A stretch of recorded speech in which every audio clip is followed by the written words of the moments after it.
palestra bem introdutória, acho que tem um nível do pessoal que está aqui já. Então, daqui talvez seja algo legal para a gente discutir sobre arquiteturas de deploy, de projetos. Então, depois talvez seria legal a gente discutir. Vai ser bem introdutório. Quem sou eu? Meu nome é Cadu. Trabalho na Girl Crew, que é uma rede social para mulheres. Só que o conteúdo dessa palestra vai ser um pouco focado no meu trabalho anterior. Então, no fim, eu vou mostrar como que a gente fazia Continuous Delivery, porque hoje eu sou um time de uma pessoa só, então é mais fácil fazer as coisas. Eu sou um dos organizadores do Open Santa, então essas daí umas fotinhas que a gente tira nos meetups. Link para o meetup. Só um disclaimer, eu vou falar de algumas ferramentas, só que a ferramenta não é o foco de Continuous Delivery, então foquem mais em processos do que em ferramentas, porque quando você entende o processo, qualquer ferramenta pode funcionar, até um shell script. Você tem um tweet do Kelsey Hightower que ele fala que não existe um processo único de Continuous Integration que vai funcionar para todos. Cada um vai tentar automatizar a cultura da sua empresa com scripts. Então, vou falar um pouquinho do passado. Antigamente, a gente tinha um modelo em cascata.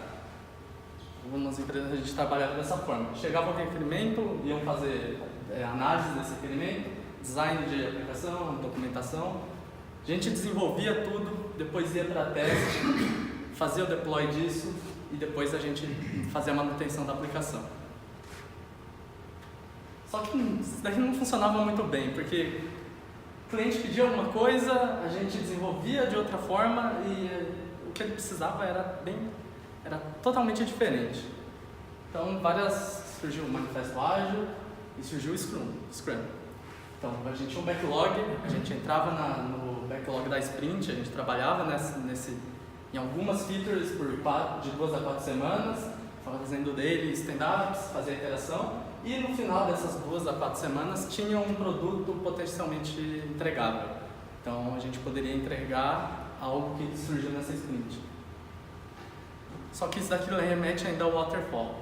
A gente tinha um produto de backlog, water, aí a gente tinha o Scrum e o delivery ainda era o fall.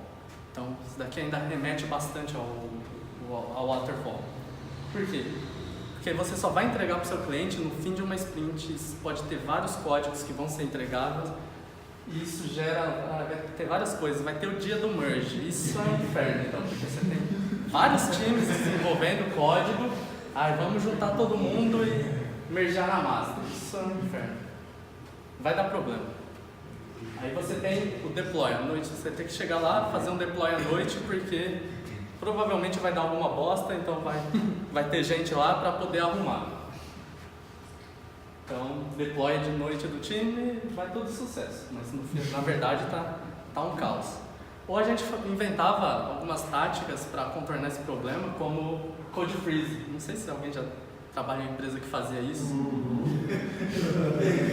Então, beleza, a gente está tendo muito problema. O que a gente vai fazer? Vamos parar de escrever código. Então beleza, agora a gente está pagando o desenvolvedor para ficar parado só para fazer merge de código e entregar isso daí em produção.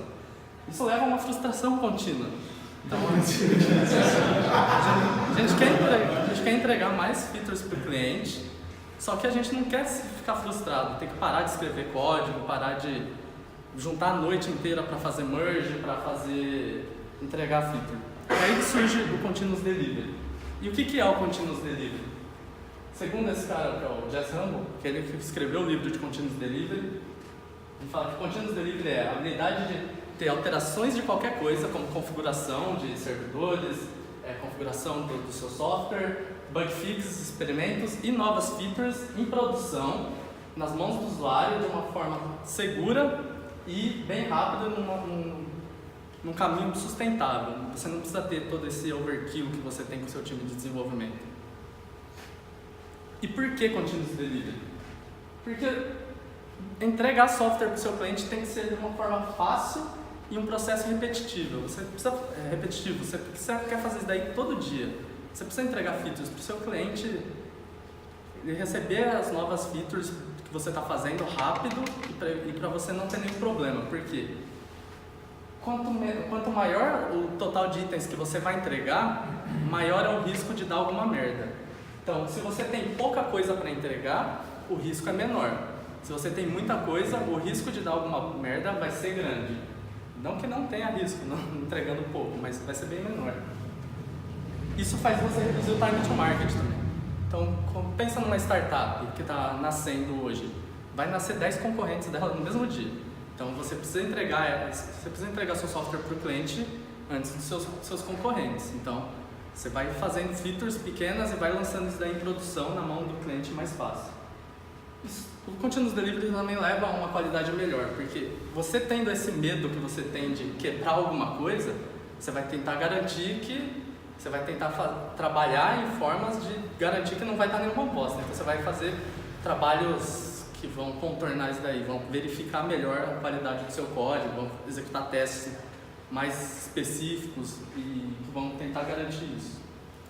Você vai reduzir o custo. Tecnicamente, quando eu falei que a gente tem delivery à noite, você está pagando hora extra para funcionário. Você tem que, o dia do merge, você está pagando funcionário para fazer merge, que é coisa que deveria ter um botão que faz isso daí. Então você troca o custo operacional de pessoas por custo de máquinas. Então máquina, dependendo da máquina, é mais barato que pessoas. Então como que a gente começa do zero? Estou agora com o meu processo, estou iniciando o meu processo, como que eu faço do zero para ir para um Continuous Delivery? Então vamos começar com o repositório de código. Primeiro precisa ter um repositório de código, onde a gente vai colocar o nosso código lá, o código da aplicação. Então vamos imaginar o nosso repositório, começou aqui, então nossa master. Então você pensa que o repositório ele tem que ter uma linha principal, que é a master. Geralmente eu vejo bastante pessoa começando um projeto e já tentando complicar um pouco o repositório, já cria branches para staging, development, QA1, QA2, isso começa a complicar um pouco porque você ainda não está precisando dessa separação. Então começa com o básico, que é a linha principal, é a master. Aqui vai surgir então duas branches, duas features separadas, então a feature vermelha e a verde. A gente faz o commit da feature 1 e depois a gente faz o merge dela na linha principal. E da feature 2 também a gente faz o merge. Entre esse merge tem um processinho ali. Então, antes de fazer o merge, a gente vai fazer um processo que é o code review. Então, esse é o primeiro passo, eu acho muito importante para o Continuous Delivery. A gente não vai entregando código direto sem ver. Então, a gente faz um code review. Só que também o code review tem um problema. Se você faz um code review com 10 linhas, vão achar 100 problemas nele. Se você faz com 500 linhas, né, tá ok. Eu li tudo e tá ok. Então, tem que ter um meio termo aí. Então, não abra eu não gosto de abrir pull requests muito grandes, porque é perceptível. Se você abre um pull request muito grande, vai passar numa boa. Se você abre um menor, o pessoal é mais crítico. Então, meio termo. Então, esse daqui é um exemplo de um pull request em uma biblioteca que a gente tinha. Resolver um problema que tem nos correios, abre o pull request e tem uma alteração de código. E aqui eu consigo ver no repositório mesmo o que ele tentou fazer, o que ele fez de alteração. E eu vou lá e eu comento, eu falo, poderia ter feito isso, ou tem um problema que a gente não está tratando, seria legal fazer dessa forma. Beleza, alterou e eu aprovei a pull request. Então, eu olhei e o review do código para mim tá bom. É legal tentar achar um número de pessoas, entre 2 ou 3 pessoas para fazer o review do código, porque um sempre acha o que outra pessoa não viu de diferença. Então, eu aprovei. Depois que eu aprovei, aqui ainda tem 2 checks passage. Isso é uma outra etapa que ele vai, antes de entrar na master, e também quando ele vai executar na master, que é a integração contínua. Então, isso é a base também do Continuous Delivery, é a integração contínua. E o que é a integração contínua? Só para falar, isso daqui é uma ferramenta, então qualquer ferramenta serve para esse propósito, Jenkins, Circle, qualquer um. Isso daqui é o Travis, que é o que a gente usa no Correio sugere. E ali eu rodo com todas as versões do Ruby possíveis para garantir que vai rodar a minha lib em todas as versões do Ruby. Tá, então o que é a integração contínua? É basicamente uma prática de desenvolvimento em que os desenvolvedores eles colocam código na base principal, que é na master, todos os dias. Então você coloca código na master todos os dias e ela não pode quebrar. Então, esse daqui é um exemplo de uma ferramenta de CI. Então você tem passos. Então o que o CI vai executar no seu código? Ele vai fazer o checkout, vai criar banco de dados para executar os testes, vai executar os testes, vai fazer lint de view, lint de JavaScript, lint de código e é isso. Se falhar alguma dessas coisas, ele vai quebrar e o código não vai entrar na master. Então ele vai falhar antes de entrar na master. Por quê? Porque a ideia do Continuous Delivery é a master pode ser deployada em qualquer momento. Se eu quiser chegar e falar, eu vou fazer o deploy da master, ela tem que estar livre, ela nunca pode estar vermelha. Essa é a prática principal do Continuous Delivery. E o Continuous Integration garante isso pra gente. Qualquer ferramenta de CI vai garantir isso pra gente. Você abre seu pull request, ele não vai deixar passar para master uma branch que está quebrada. Ele vai executar os testes. Isso é bom escrever testes automatizados e fazer uma validação antes. Então, como eu falei, testes automatizados também é uma fundação. A gente precisa ter testes automatizados. Porque quando a gente vai executar testes manuais, pode ter testes manuais, mas quando a gente executa, geralmente a gente ou esquece algum cenário muito possível. Então é bom ter um teste automatizado que vai fazer essa regressão maior do que quando for um manual. Outra coisa que é bom a gente ter é uma infraestrutura como código. Então, se eu quiser subir um novo servidor, eu consigo subir direto pelo repositório da infraestrutura. Todos esses passos que eu falei de Continuous Integration, Continuous Delivery, ele também cai aqui com uma infraestrutura. Então, se você tem o script da sua infraestrutura, você também abre um pull request, você também faz o code review, e toda vez que ele entra na master, a gente executa a nova infraestrutura da aplicação. Então, estou colocando um novo servidor do app blá. Então, a gente vai abrir um pull request, alguém revisa, aprovou, entra na master, já executa e já vai criar o servidor sozinho.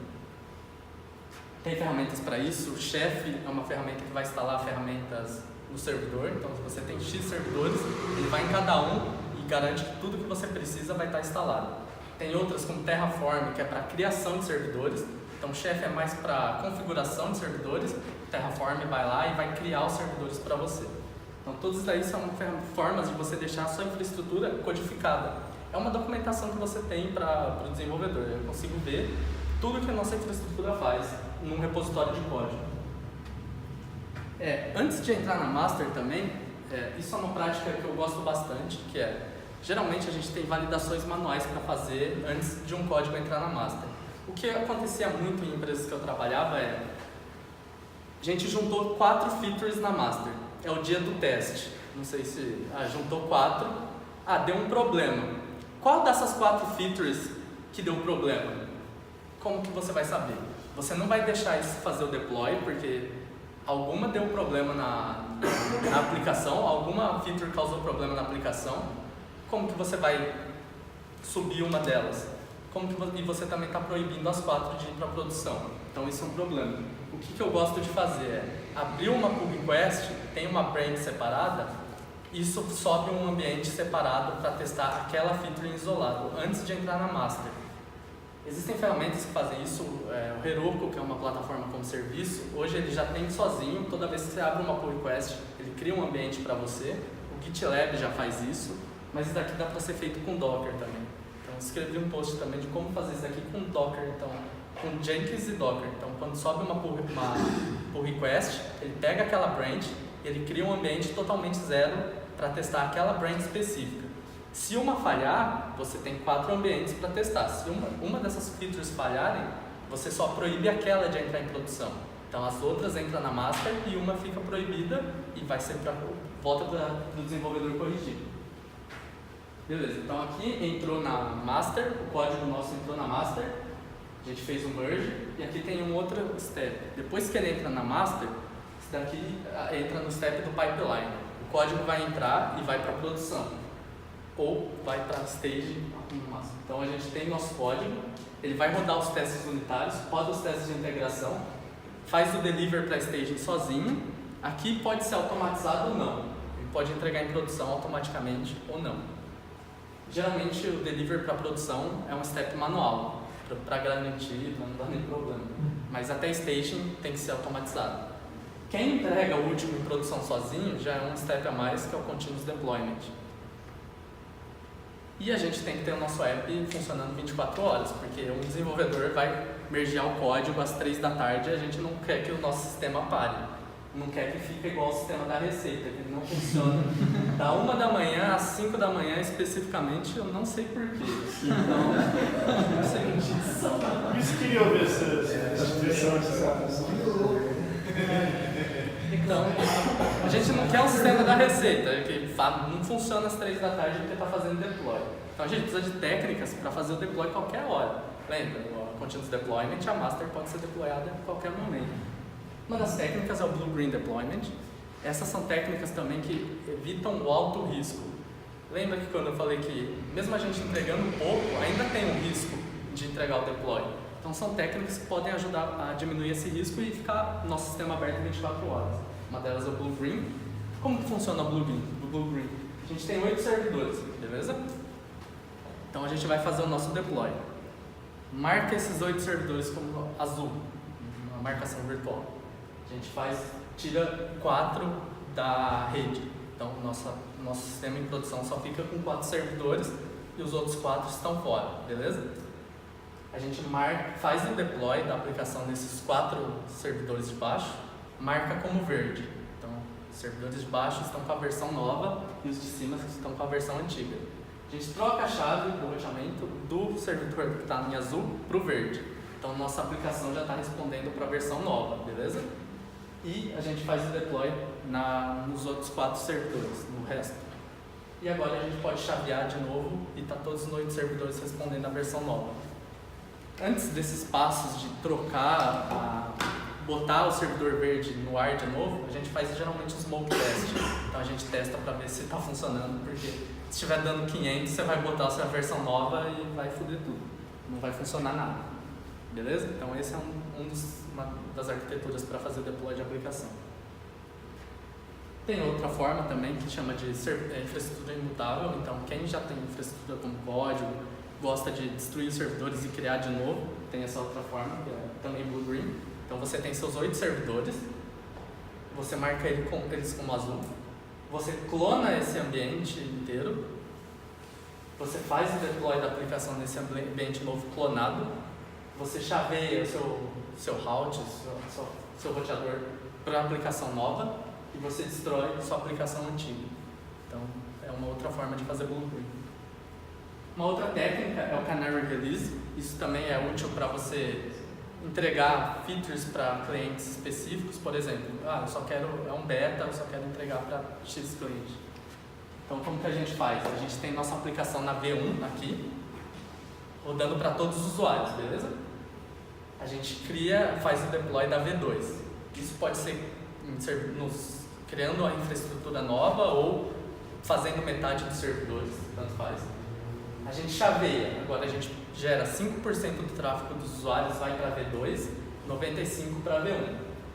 A gente muda isso daí, tá tudo ok? Vai para 10% para V2, 90% para V1.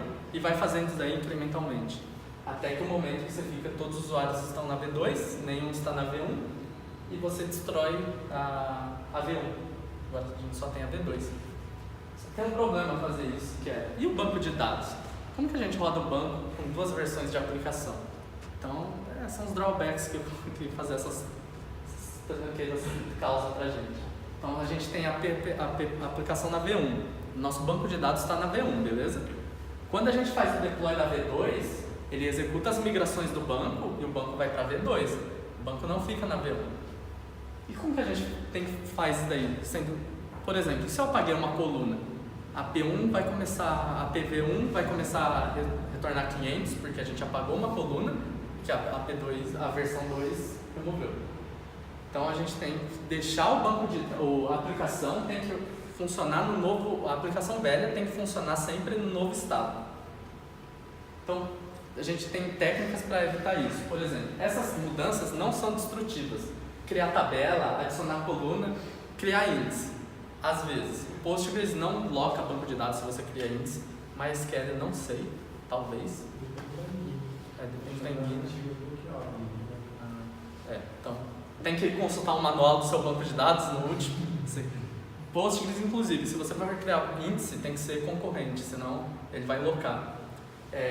Não sei, deve ter para outras linguagens, mas tem uma ferramenta para Ruby que chama Strong Migrations. Então, toda vez que você cria uma migração de banco, ele vai verificar se é uma ação destrutiva. Então, por exemplo, eu estou criando um índice e eu tento executar a migração, ele não deixa. Ele vai falar, opa, você está executando uma migração. Isso vai foder o seu banco de dados. Então, usa o index concorrente. Aí você vai lá e muda e ele passa. Bem legal. Então, a gente sempre tem que pensar na aplicação funcionando nos dois estados. Então, como que a gente faz, por exemplo, para dropar uma coluna? Então, a gente para de gravar nessa coluna. A aplicação V2 vai parar de gravar na coluna. A gente faz o deploy, beleza. Então, nossa app V1 está gravando na coluna e a app V2 parou. Quando ele voltar, ele chavear tudo para V2, não vai estar mais gravando nessa coluna, beleza? E a gente vai lá e eu não coloquei aqui, mas tá aqui. A gente dropa a coluna na V3, beleza? Então a gente faz 3 deploys para dropar uma coluna. É um drawback. Rollback ainda, né? Oi? Pode ter rollback ainda. Pode ter rollback também, aí você não cagou no seu banco, tecnicamente. Eu já peguei arriscado na próxima versão sempre dropado. Eu espero mais umas versões. Ou deixa. Se ninguém tá reclamando de espaço, deixa lá.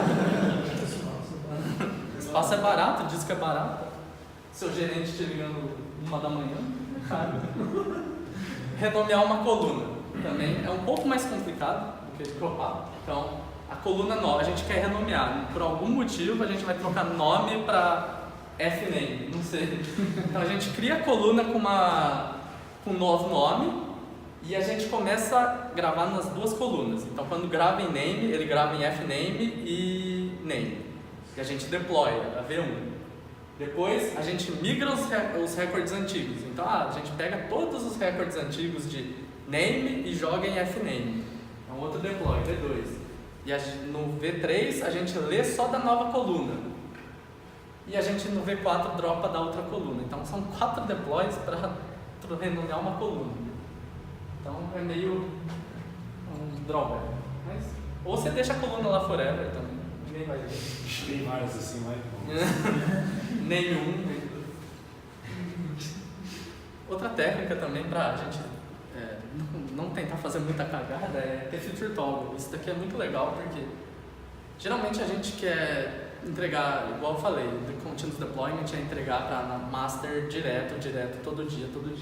Só que se a gente está fazendo um refactoring que há 300 arquivos mudando, a gente geralmente trabalha com feature toggle. Então, o que é feature toggle? É um if. Então, se está na feature nova, faz isso, se não, faz aquilo. É um if, isso vai removido depois, mas é basicamente um if. Então você bota no seu código, no seu codebase, vários ifs verificando. Aí a versão nova, então faz isso, se não, faz aquilo. Porque aí você pode desligar. Isso aqui era muito útil, porque eu trabalhava numa empresa, o André trabalhou também. Geralmente não é igual coluna. Bota um hashtag lá, to do, vai remover esse if algum dia. O que acontecia? Deve estar, os if que eu deixei deve estar também. Na minha empresa que a gente trabalhou, a gente entregava, deu merda, tem que fazer rollback. Beleza, fazer rollback. Só que parecia que os caras perdiam credibilidade em você. Não, você teve rollback semana passada, você não vai poder fazer deploy na sexta. Aí então causava uma... Você perdia pontinhos. Você perdia pontinhos, né? Babaquice. O que uma empresa começou a fazer, uns consultores? Os caras entregavam tudo com feature toggle.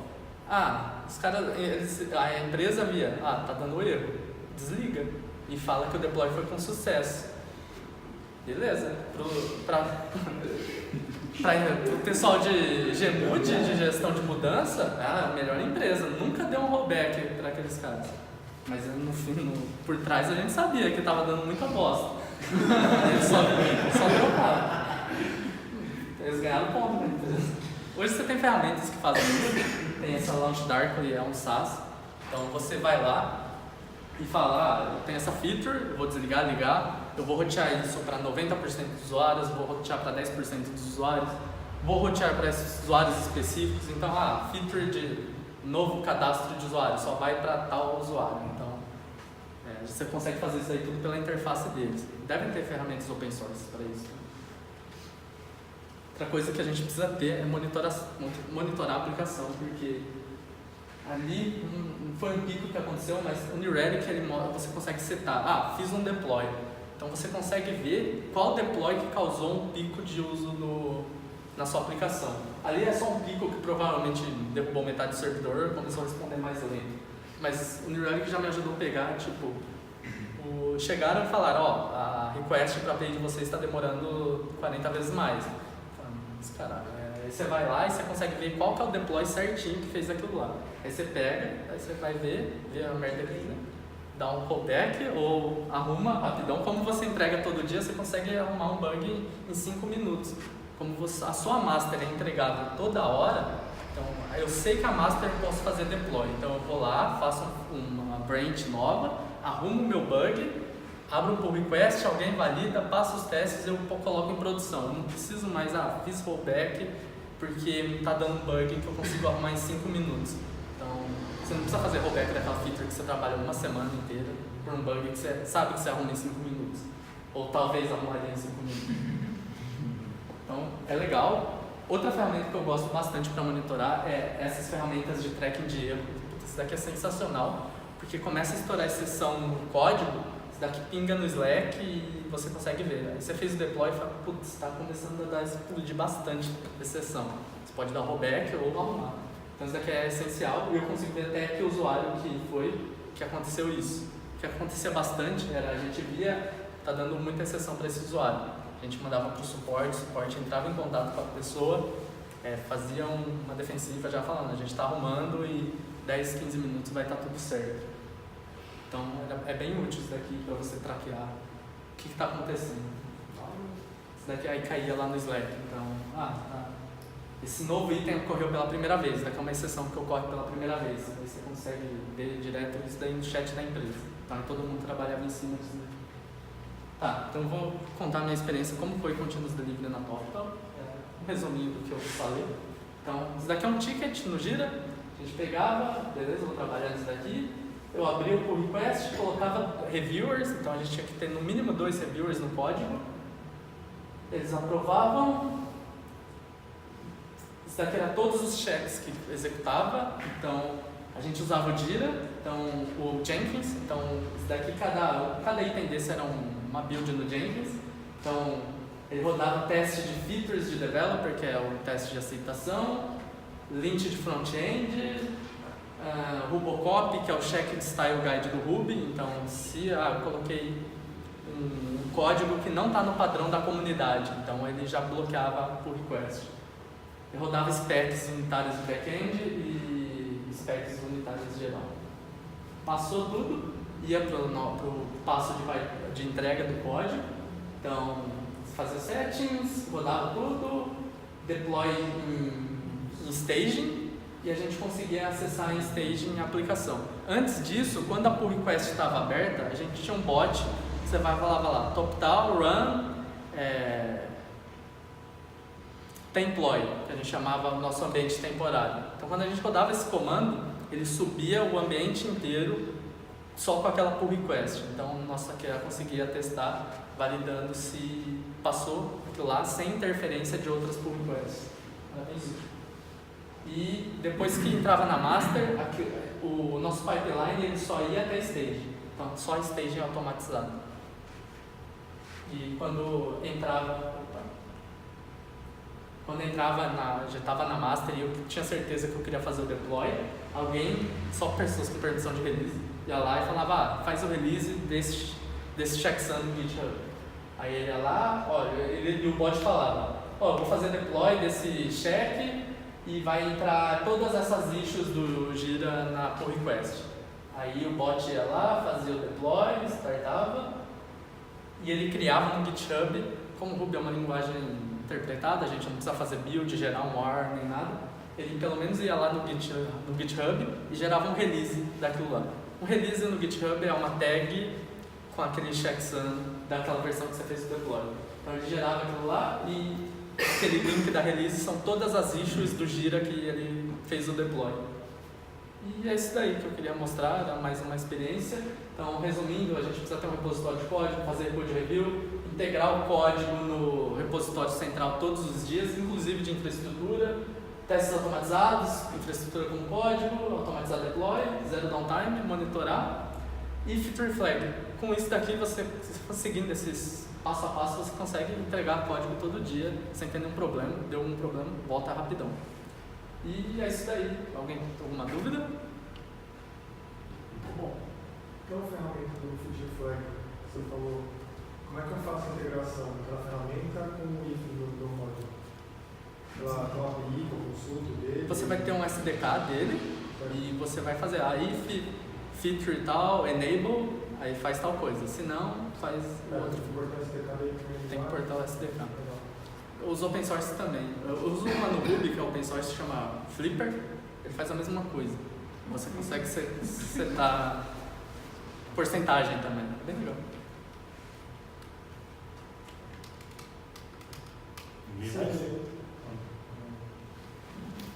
Pode falar? Pode ir? O lance aqui na Arcveio, o que a gente faz, a gente cria um ambiente de staging para uma brand específica. Legal. Estou falando isso com o Versa Frontend. Por que você não usou essa habilidade? É basicamente a mesma. Então, abriu o pull request, o que ele faz? Ele clona o ambiente staging e faz o deploy em algum container. Aí a gente consegue com uma rota acessar só aquela branch. Porque se a gente salvar essa branch em staging, o que acontece vai encontrar o nosso code freeze de staging. Todo mundo fala, não faz deploy em staging que eu estou testando esse ticket. Entendeu? Então é só para não causar isso daí, mas eu já vi funcionar dessa forma. Nosso staging compartilhado, tal pull request está sendo testado, ninguém faz deploy em staging. Funciona também. Isso daí é mais porque na TopTal era muito time, era muito time trabalhando junto, era um monolito. Então você tinha lá uns 30 times trabalhando no mesmo code base. Então se a gente travar o staging para 1 ou 2 times, é um inferno, porque você tem pessoal abrindo pull request toda hora. Então você teria que travar o staging. Então você criando ambientes para cada branch, pelo menos isola isso, não tem nenhum problema. Isso daí é dúvida? Isso. Mas aí como você fazia o staging? Você configurava o DNS para ter um nome da branch, Sim. um local assim? Isso. Então a gente tinha lá um toptal.rocks, que era a nossa intranet. Na frente tinha como chama aquele lá do Docker que faz o Dynamic? Trafic. Então tinha um Trafic na frente. O Trafic consegue redirecionar para container com base em header do DNS. Se quiser. Tudo que Então o que acontecia? A gente colocava assim, tipo, pull request 10, que era a issue do GitHub. Caía no Trafic, tudo caía no Trafic. O Trafic analisava, falava, pull request 10. Tem algum container que você bota tags no container para rodar? Tem algum container que tem a tag pull request 10? Quando tem, aí ele redireciona. Quando não, ele dá um 404. Então, Trafic. É bem louco. Hoje o GitLab faz isso. Então, se você já tem um app que roda container, já está dockerizado, o GitLab já tem dentro das features dele, eu não sei se é pago ou se está no open source. Está no open source. Está no open source. Ele chama Review Apps. Então, o GitLab faz sozinho isso daí. É muito útil. Para mim, é muito útil. O Zend faz uma coisa bem nessa linha, assim, você já usava o Zend na ferramenta de automação e tal, assim. Ele faz esse esquema, tipo, eu consigo jogar com um ambiente de staging bem. Bacana. É muito útil, porque eu já vi bastante acontecer isso daí. O deploy está sendo atrasado porque uma feature deu problema e não sabe qual que pode entregar ou não. Aí você tem que tirar aquela feature da master. E para você tirar, você tem que juntar as outras, fazer rollback de tudo, como que funciona. Então, isso é muito útil. Quando entra na master, a gente tem certeza que o deploy pode ser feito. Isso daí é a garantia que o Continuous Delivery prega. A Master, você pode clicar no botão lá 20 vezes. Você pode fazer isso daí todo dia. Lá no seu PR você Good Style, Flex Style, umas coisas lá. Tipo, olhar no PR e olhar em tempo de build ou em tempo de pré-commit, você acha um pouco redundante ou no PR é o melhor lugar para isso? Não, pode ser em pré-commit também. Tem vários plugins que hoje você bota vários linkers no pré-commit. Pode ser, que aí a pessoa nem comita. Até seria uma... Como você não comita? Porque se der lint, falhar o lint, a pessoa não consegue comitar. É até uma boa, porque eu não falei, mas esse passinho aqui que demorava quase 40 minutos, porque o monolito roda todos os testes, então era um saco. Aí você demorava 40 minutos, aí você chegava, era erro de lint na linha 30 do seu código, você queria morrer. Aí a gente começou a criar umas alternativas, só roda o lint agora, então não deveria ser assim. Aí talvez algumas coisas poderiam rodar antes, né? Tipo, sim, enquanto você está comitando, enquanto você está, no seu caso, no compila, você está buildando, sei lá. Sim, é uma boa. Só que é bom garantir também no CI, porque, sei lá, vai que consegue dar bypass. Sempre alguém consegue. Sempre alguém consegue. No seu caso, no CI, tipo, alguma coisa deu errado, não pode mergear, certo? Não pode.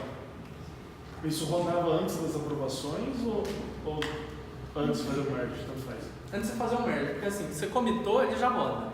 Então aí o approve pode ser depois ou antes, tanto faz. Mas se demorar, então, mas por causa de legado do nosso código. Outra coisa, quando você gerava imagens pelo, sei lá, pelo CCI, você gerava constantemente? Você tinha alguma estratégia para apagar as velhas? Sim, tinha o mesmo comando que rodava o bot de criação de ambiente. O que ele fazia? Já existe um container com esse nome, porque quando a gente dava o Docker Run com o nome do container, a gente prefixava com o código da PR. Se já tinha, mata. Se já tem esse banco, esse app, essas coisas prefixadas, mata tudo, starta do zero.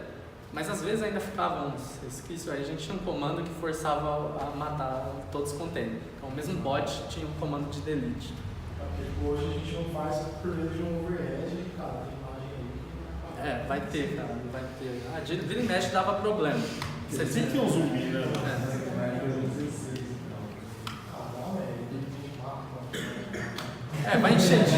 Vai encher disco, isso toda hora a gente via, você estava tentando rodar, encher o disco. Talvez quando você tem esse nível, você vai fazer o merge e apaga. Sim. Quando faz merge, o GitHub consegue enviar um hook, fiz merge. Então você envia, aí o bot consegue, fez merge de tal feed, apaga ela, apaga o ambiente dela, apaga a imagem também.